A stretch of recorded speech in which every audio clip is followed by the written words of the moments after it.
Hello students of class 6th. Today we will discuss chapter number 11, New Empires and Kingdoms, and this is the part second video. In this video we will discuss about Harshvardhan. After the Guptas के बाद the only empire that became powerful in the north was set up by Harshvardhan. Gupta's के बाद जो केवल एक empire ताकतवर बना in the north उत्तर में वॉज सेटअप बाई हर्षवर्धन, जो कि किसने सेट किया था? इसको हर्षवर्धन ने सेट किया था. We know this from coins, inscriptions and his biography Harshacharita written by Bana Bata, his court poet. Hun Sang, a Chinese pilgrim, has also left interesting accounts of Harsha reign. We know this, हम ये जानते हैं, from coins, सिक्कों से, inscriptions, शिलालेख से, and his biography. Biography क्या होती है? A person life story.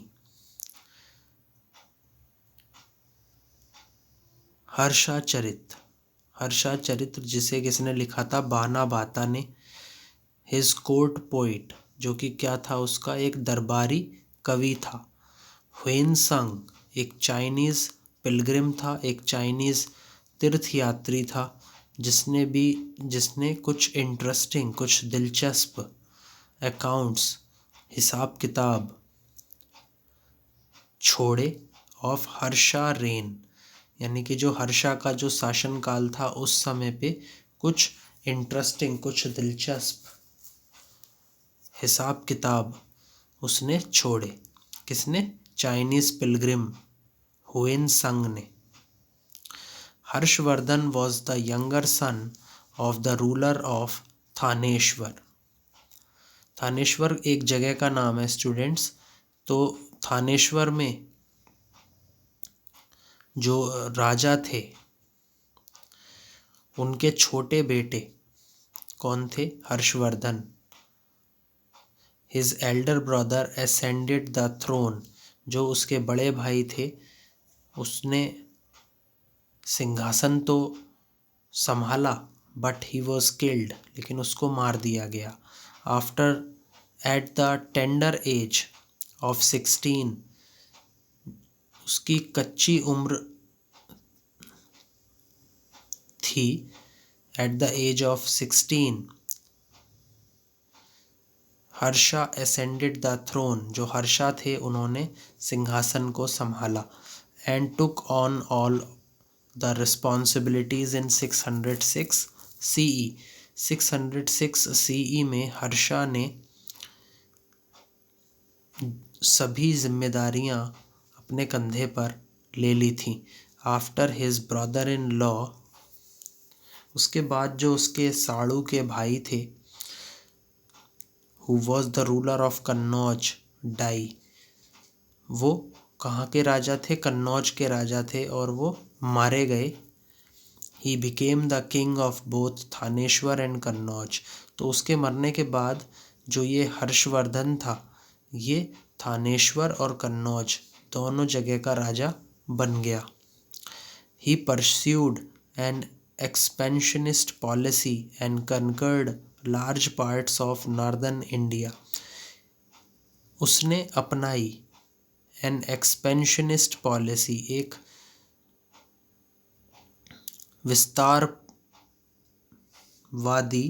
विस्तारवादी नीति, and conquered large parts of north India, और उसने बड़े बड़े जो भाग थे नॉर्दर्न इंडिया के उन पर विजय पा ली थी.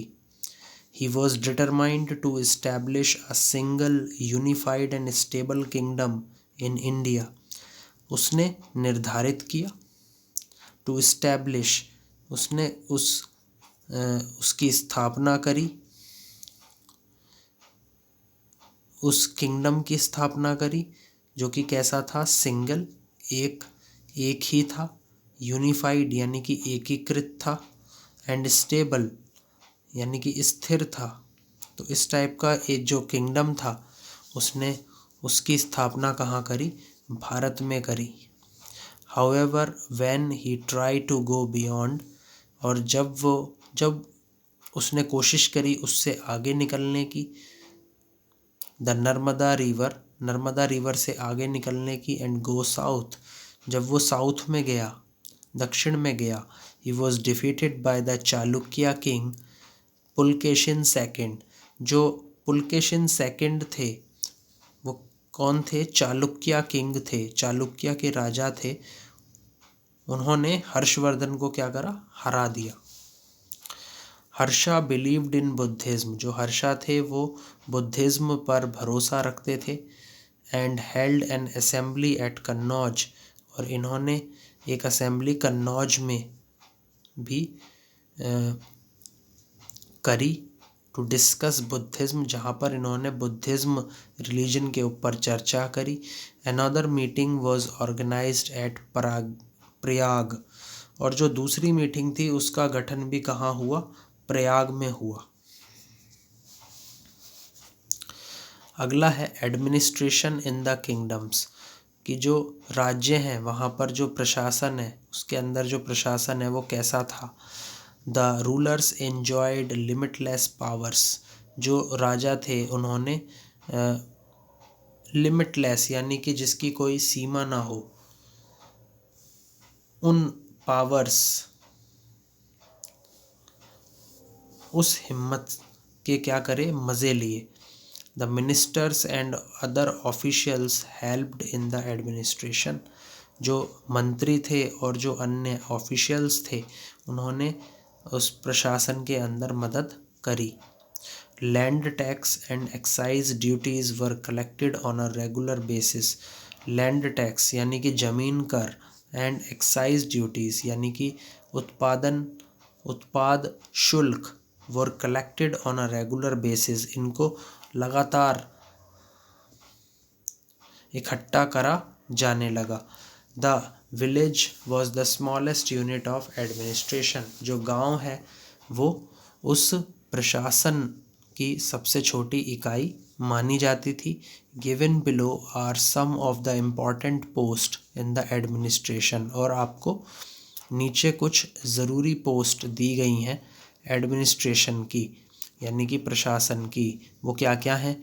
चीफ जुडिशियल ऑफिसर, जिसे बोला जाता था महादंडा नायका।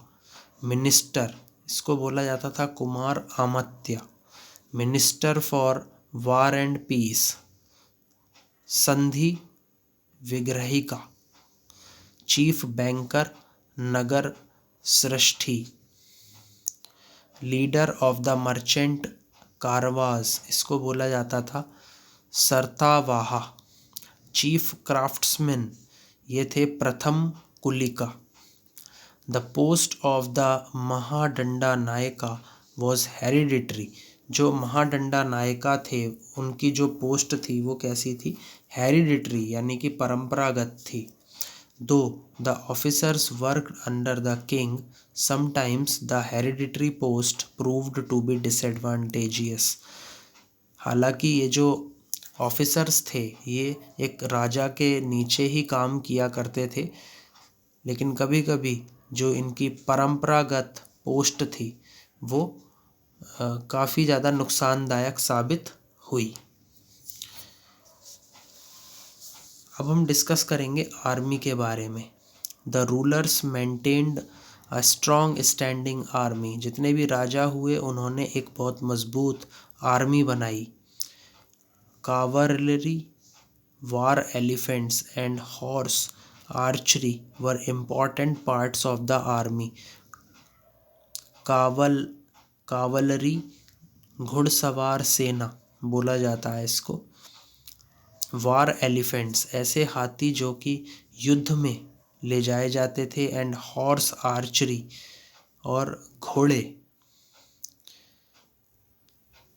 दे were the important parts of the army, ये किसी भी आर्मी, किसी भी सेना के सबसे मुख्य भाग हुआ करते थे। इन टाइम्स ऑफ नीड, और जब इनकी ज़रूरत पड़ती थी, extra soldiers were provided by the Samantas.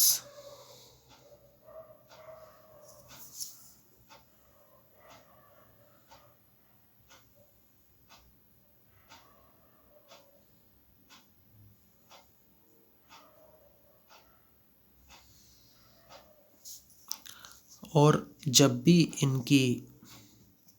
In extra soldiers की ज़रूरत पड़ती थी तो ये समंतास के द्वारा दे दिए जाते थे.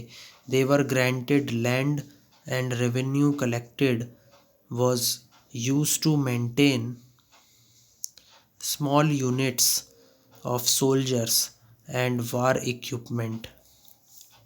देवर ग्रांटेड उनको दे दिए जाते थे लैंड एंड रेवेन्यू ज़मीन और राजस्व इकट्ठे कर कर. वॉज यूज्ड और इसका उपयोग किया जाता था to maintain small units of soldiers. वो छोटी छोटी इकाई किनकी? सोल्जर्स की.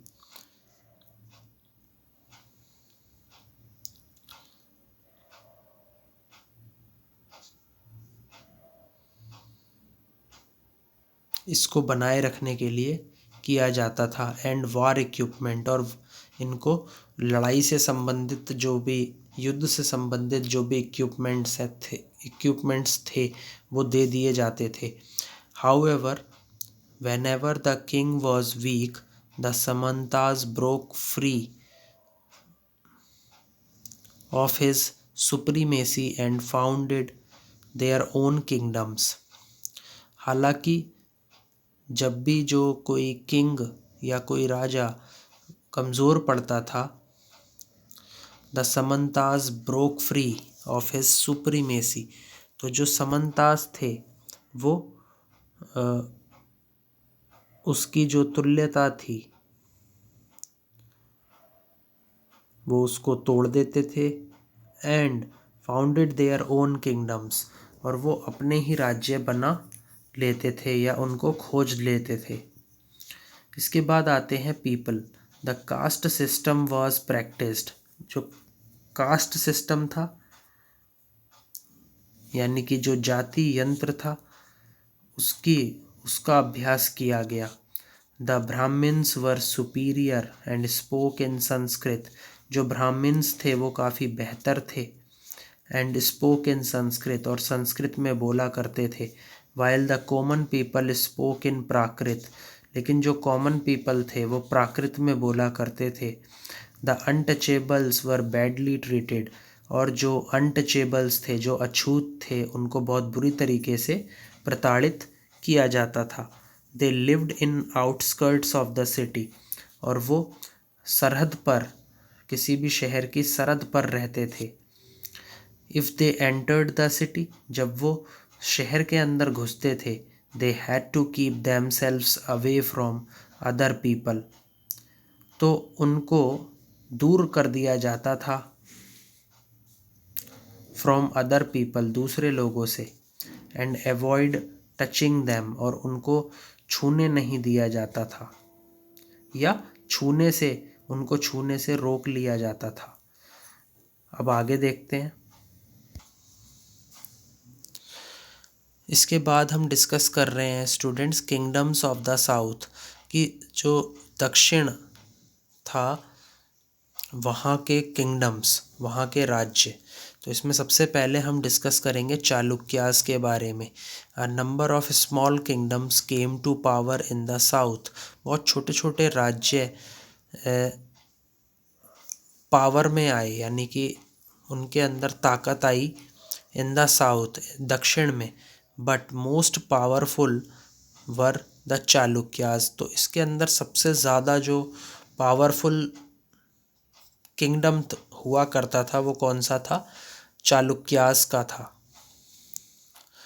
दे ruled over the area between the river Krishna and the Vindhyas mountains between the 6th and 12th century CE.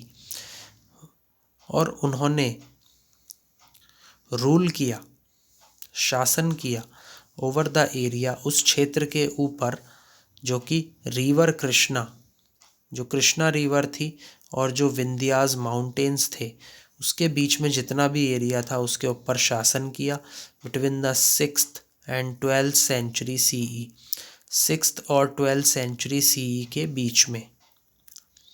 There territories spread across Karnataka, और उनके जो प्रदेश थे वो कर्नाटका के आसपास फैलने लगे, एंड आंध्र प्रदेश के आसपास फैलने लगे।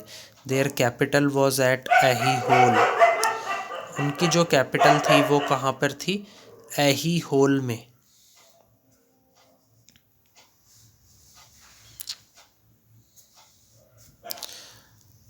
तो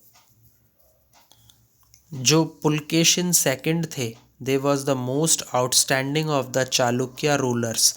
तो जो चालुक्य राजा हुआ करते थे उसके अंदर काफ़ी ज़्यादा महत्वपूर्ण राजा जो हुआ करते थे वो कौन थे? पुलकेशिन सेकंड। पुलकेशिन का क्या मतलब है? पुलकेशिन का मतलब है ग्रेट लॉयन, यानी कि महान शेर।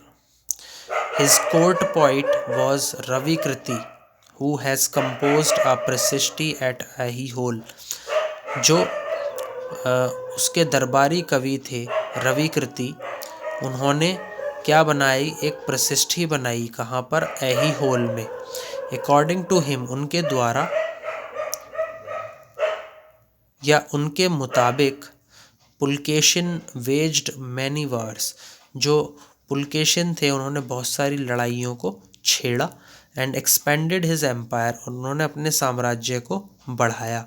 ही annexed Varanasi and parts of Pallava territory, उन्होंने क्या करा?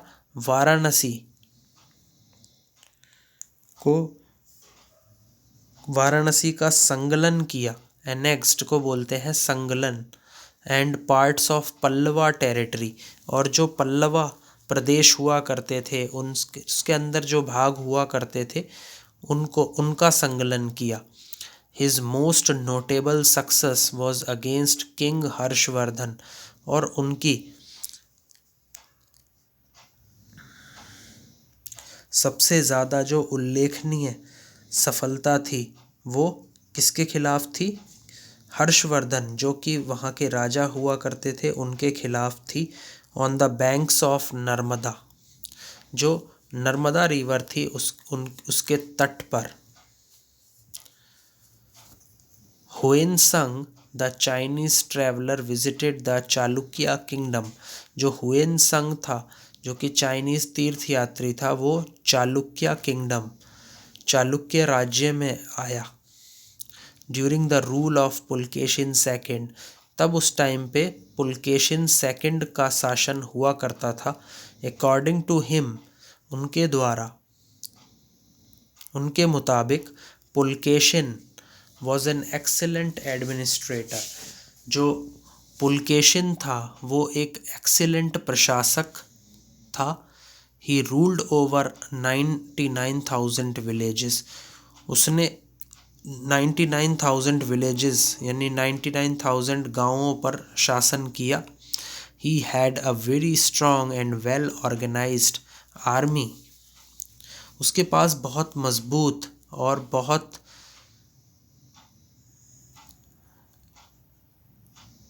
सुव्यवस्थित क्या थी? सेना थी।